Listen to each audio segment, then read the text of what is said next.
Bonjour, on se retrouve pour une nouvelle review du dernier chapitre de One Piece.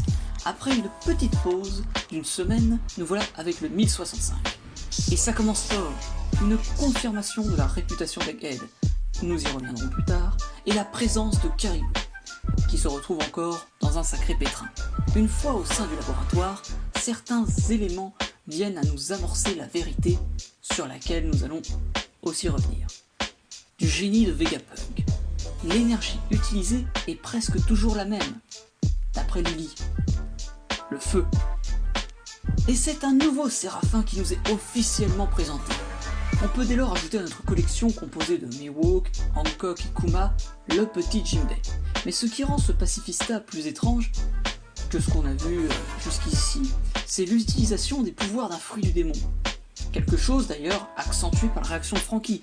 Il s'agirait d'un fruit de Senior Pink.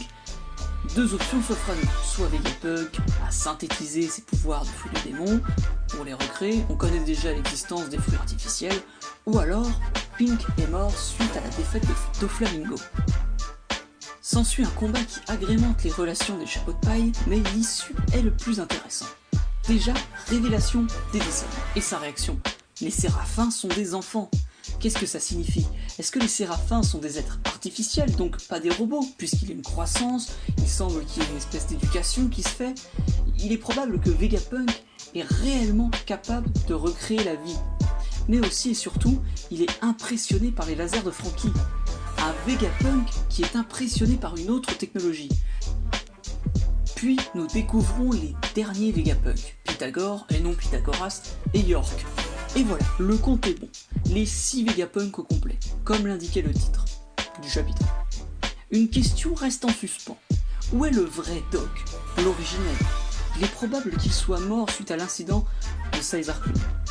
De par la conclusion et les événements que suivent les Docs, il semble que malgré leur personnalité, leur corps différent, les actions servent à tous. Quand York mange, il va aux toilettes, quand Atlas fait du sport, les autres Vegapunk ressentent les effets de ce qu'ont fait les autres Vegapunk. Et il est donc probable que le docteur Vegapunk se soit divisé lui-même pour soit se faire un backup d'un corps, soit pour survivre tout simplement, ou avancer plus vite, puisqu'il a 6 personnalités différentes.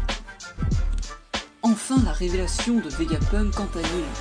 Le fait d'utiliser du feu, une énergie naturelle et ancienne, nous permet d'amorcer les dires de Shaka. Egghead est une île du passé, 900 ans.